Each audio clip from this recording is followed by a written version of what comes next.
온종일 호숫가를 서성거리지만 아직은 쉽게 연어를 움켜쥐지 못한다.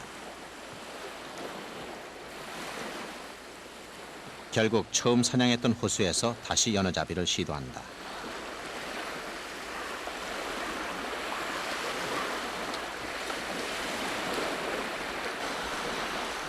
이번에는 물 깊은 곳까지 들어가 연어를 찾아본다.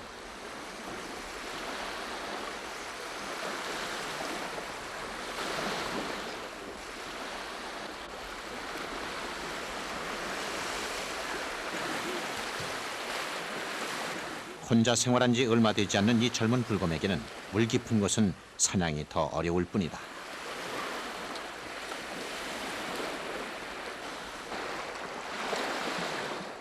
아직 사냥 경험이 얼마 되지 않아 사냥터 잡는 요령이 부족하다.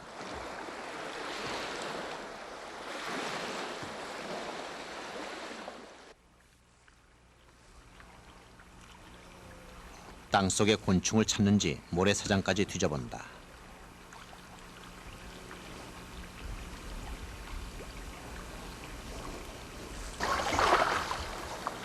호수와 이어진 개울.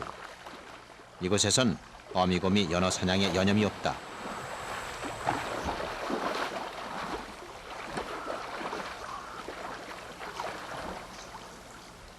해마다 여름철이면 쿠릴 호수 주변의 불곰들은 이 호숫가로 몰려든다.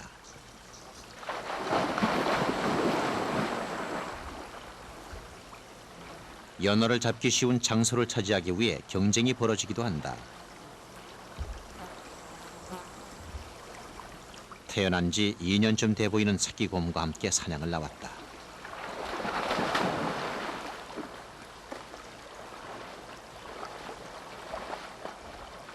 처음 이곳을 차지했던 어미곰의 자리를 빼앗은 다른 어미곰이었다.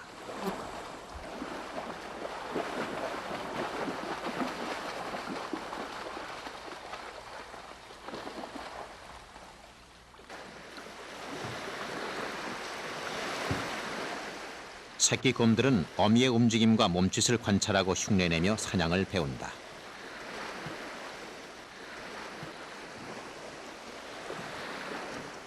이런 과정을 통해 새끼들은 이 쿠릴 호수에서 살아가는 법을 터득하게 된다.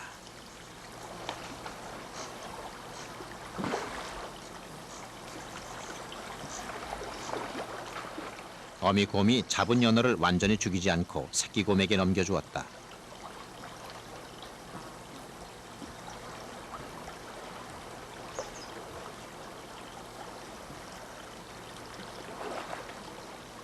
이제 반쯤 죽은 연어를 처리하는 것은 새끼곰의 몫이다.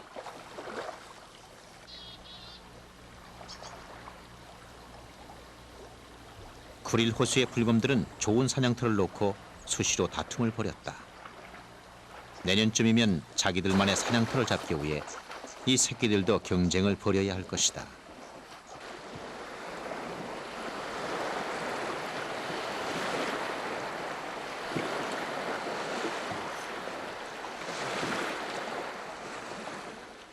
젊은 곰은 아직도 호수에서 사냥을 하고 있다.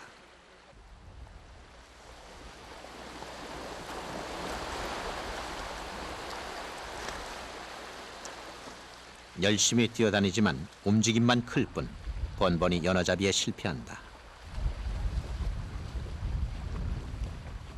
개울 쪽에 어미곰이 떠나자 개울목 쪽으로 사냥터를 옮긴다.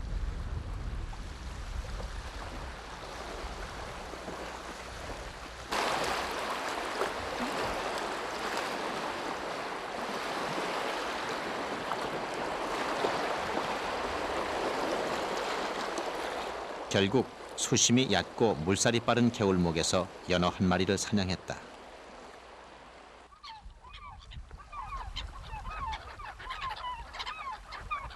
이 젊은 곰도 사냥터 잡는 요령을 조금씩 익혀가고 있었다.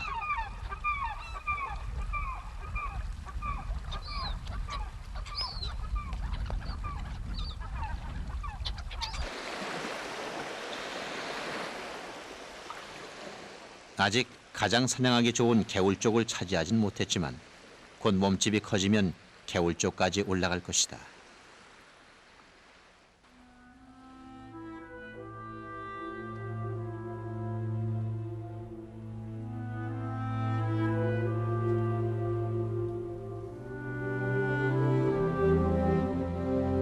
저녁 무렵 쿠릴 호수는 모처럼 한가롭다.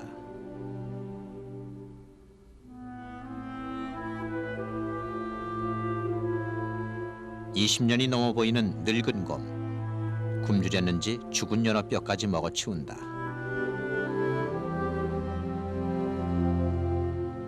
한때 가장 좋은 사냥터를 차지했을 곰. 늙어 힘을 잃은 지금은 호수에서 사냥을 하기도 힘든 처지다. 보통 이런 늙은 곰이 성질도 포악하고 사람을 공격하기도 한다. 늘 굶주려 있기 때문이다. 20여 년 동안 이 쿠릴 호수를 지켜왔을 늙은 곰. 세월을 거치면서 이제 사냥하기 가장 어려운 호수 가운데로 밀려나 힘든 여름을 나고 있다.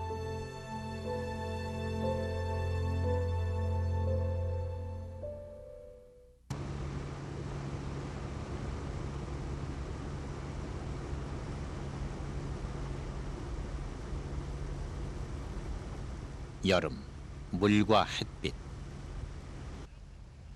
숲은 생명체를 키우고 생명체들은 성장의 정점을 향해 숲이 주는 모든 걸 향유한다.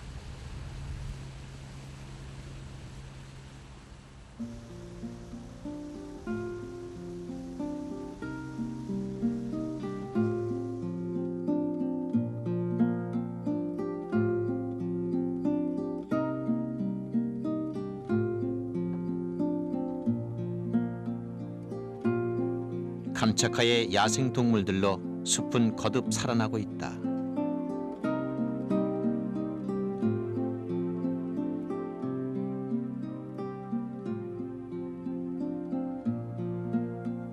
호사비 오리는 아주 맑고 깨끗한 물에서만 서식하는 희귀조류다.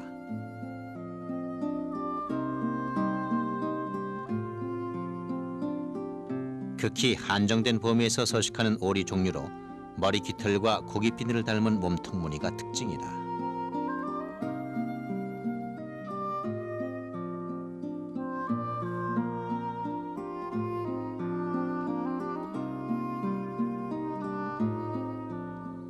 호사비 오리는 국제적으로 보호 대상이 되고 있는 희귀종이다.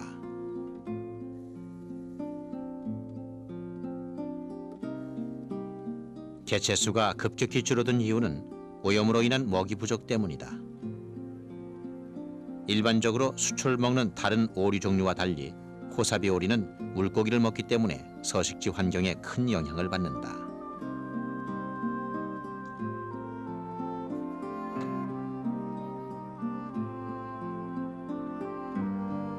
우리나라를 찾는 겨울 철새로 알려져 있지만 과거 중북부 지방에서 몇 차례의 목격 기록이 있을 뿐이다.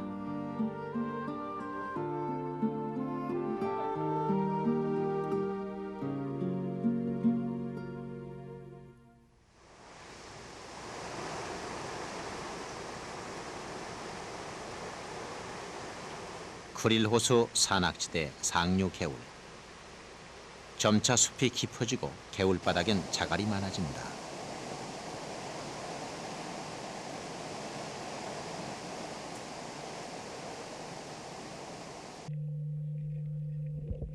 자신이 태어난 강 근처에 이를수록 연어는 점점 체중이 줄어든다.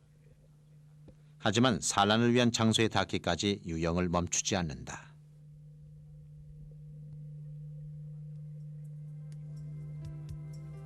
이곳 감차카 반도로 회귀하는 연어는 북태평양에서 대개 6월에서 11월 사이에 돌아온다. 이 태평양 쪽 연어는 대서양 쪽 연어와 달리 한 차례의 산란 뒤에 반드시 죽음을 맞이한다. 이 중 첨연어와 곱사연어는 9월에서 11월에 걸쳐 우리나라의 남대천으로 올라온다.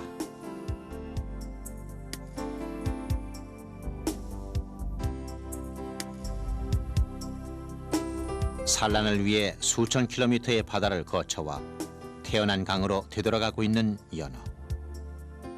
이들은 낮의 길이가 바뀌는 것으로 계절을 파악하고 하지가 다가오면 드디어 태어난 강으로 돌아가야 할 때라는 사실을 알게 된다고 한다.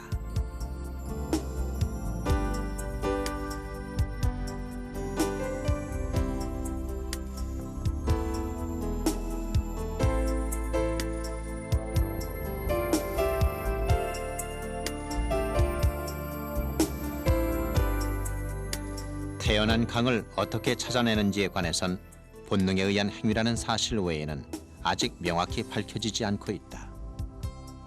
해안이 가까워지면 민물에 이르는 길의 냄새를 본능적으로 알아차린다고 한다. 심지어 민물에 섞인 미세한 흔적까지도 느낄 수 있다고 한다.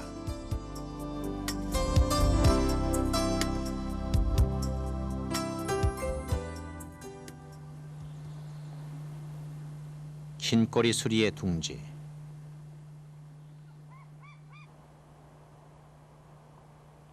솜털을 거의 벗었다.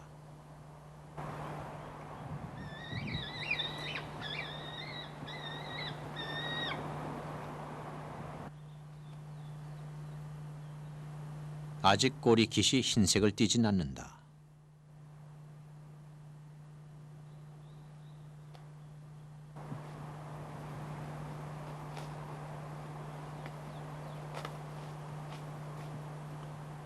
하지만 몸집이 커지면서 둥지를 떠날 시기가 점점 다가오고 있다.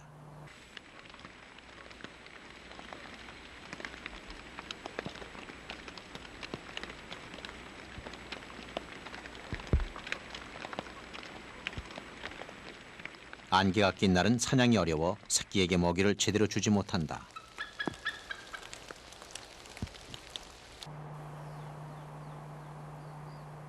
흰꼬리 수리는 큰 몸집을 가지고 있는데 수컷은 몸 길이가 80cm, 암컷은 90cm 정도까지 이른다.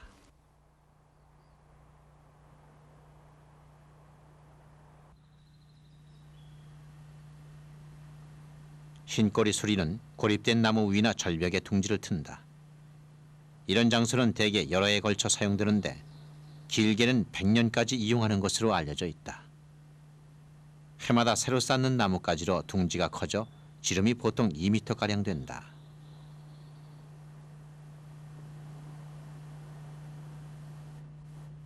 먹이를 먹지 못해 기운이 빠진 모양이다.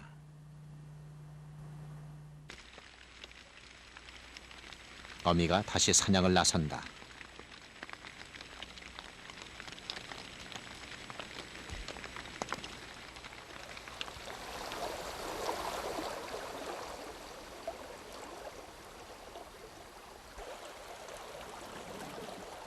물수리 부엉이도 사냥을 나섰다.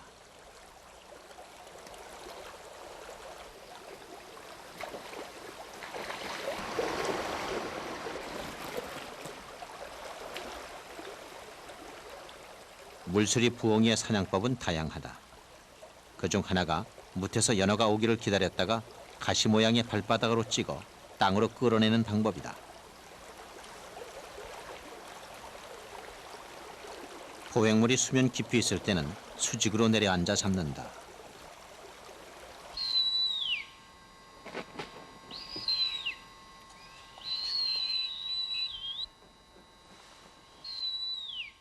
이제 물고기를 찢어줄 필요가 없을 정도로 새끼가 성장했다.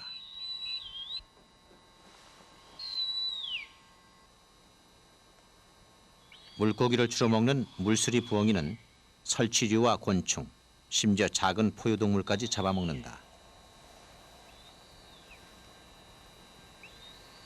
물수리 부엉이의 사냥을 가능케 하는 것은 시각과 함께 작용하는 뛰어난 청각이다.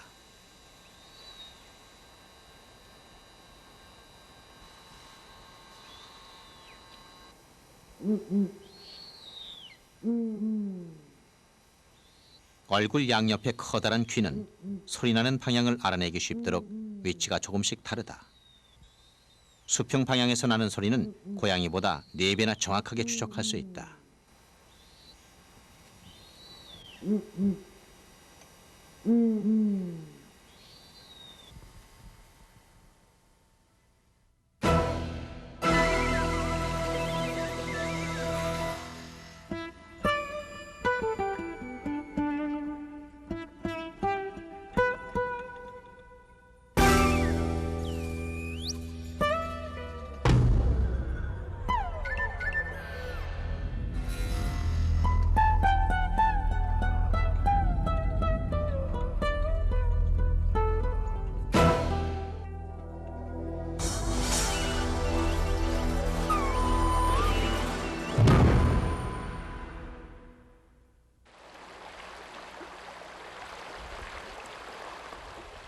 이 쿠릴 호수는 모든 불곰들에게 풍부한 먹잇감을 베풀지는 않는다.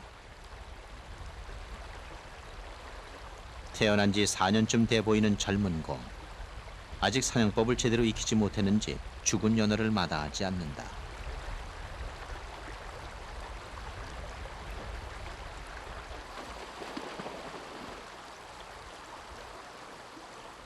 어미곰이 개울목까지 내려와 연어를 잡는다.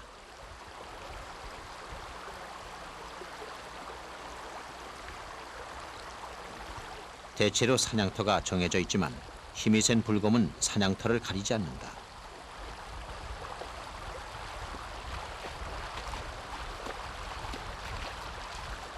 (2년째) 되는 새끼곰은 아직 어미곰의 가르침이 더 필요할 것 같다.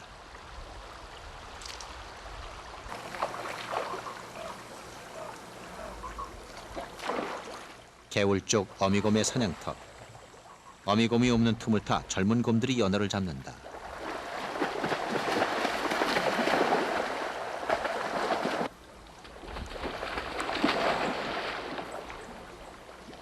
좋은 사냥터에서도 어미곰과 달리 쉽게 연어를 잡지 못한다.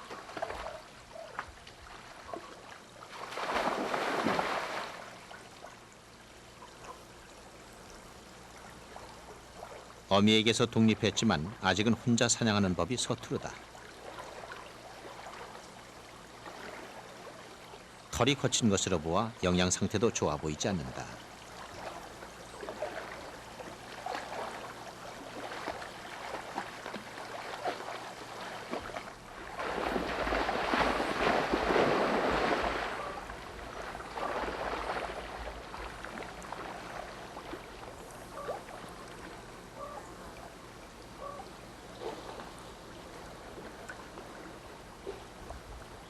힘겹게 연어 한 마리를 잡았다.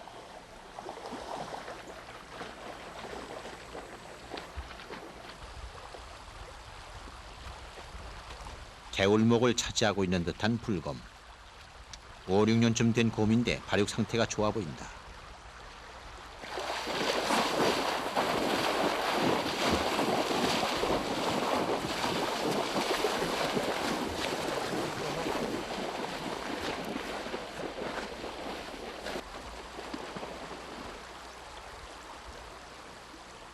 다른 젊은 곰과 달리 개울로 거스르는 연어를 호수 쪽으로 몰아잡는다.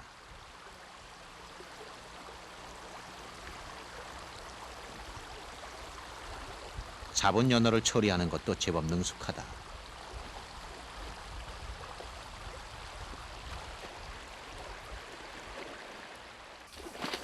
다시 개울목으로 올라와 연어를 아래로 몰아간다.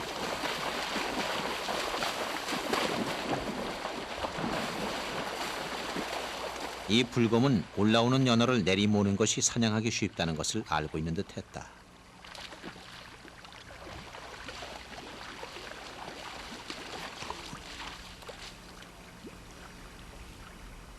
불곰 어미는 새끼가 3년 정도 되면 새끼를 자연 속으로 내몬다. 어미의 교육은 앞으로 야생의 숲에서 살아갈 무기를 갖추게 하는 것일 뿐이다. 독립한 새끼는 살아가는 법을 스스로 터득해야 한다.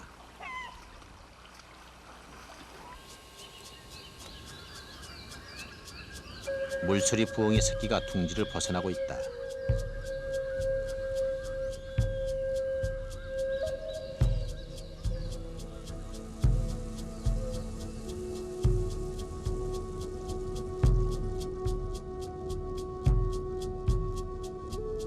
이제 곧 어미처럼 숲으로 날개를 펼치고 밤하늘의 새로운 지배자가 될 것이다.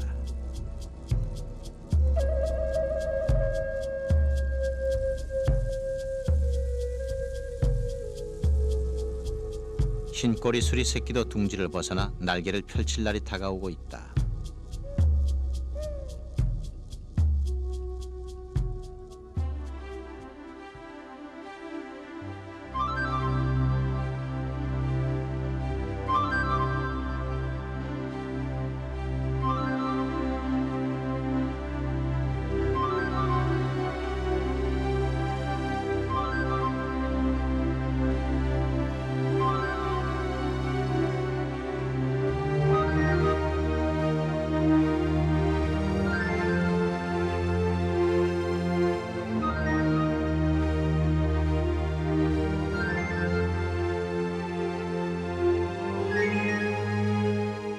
이제 먹이가 더 많이 필요해질 것이다.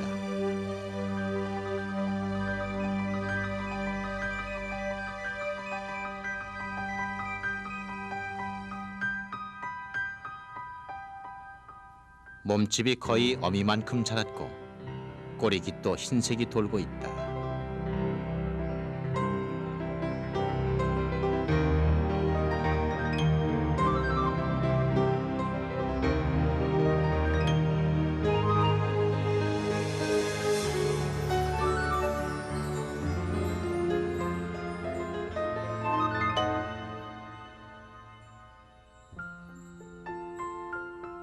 쿠릴 호수의 여름숲.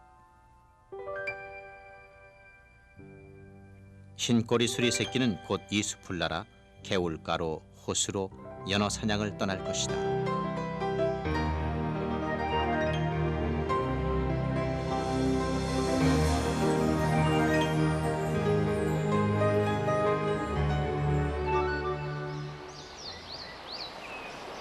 수천 킬로미터에 이르는 회귀. 마침내 연어는 4년 전 태어난 그 개울로 돌아왔다.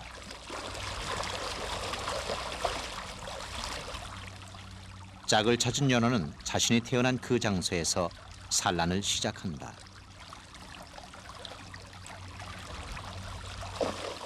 바다에서 강으로, 다시 호수로. 새들의 발톱과 곰의 이빨을 피해 먼 길을 거슬러 온 연어는 자신의 임무를 마치기 위해 마지막 힘을 쏟는다. 산란을 마친 연어들은 수정된 알 곁에서 서서히 죽어간다. 그러나 이렇게 죽어가는 연어는 플랑크톤의 먹이가 되고 연어 새끼들은 이 플랑크톤을 먹으며 다시 성장을 거듭한다.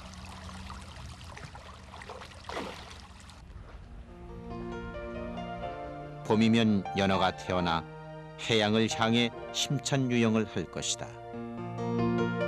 그리고 어김없이 4년 뒤면 이곳에서 죽음으로 생명을 이어갈 것이다. 불곰도 연어를 먹고 자라 내년이면 새끼를 낳을 것이다. 그리고 그 새끼가 사냥법을 배우고 다시 이 쿠릴 호수는 생명의 소리로 가득할 것이다. 탄생과 성장, 그리고 죽음, 하나로 이어진 생명.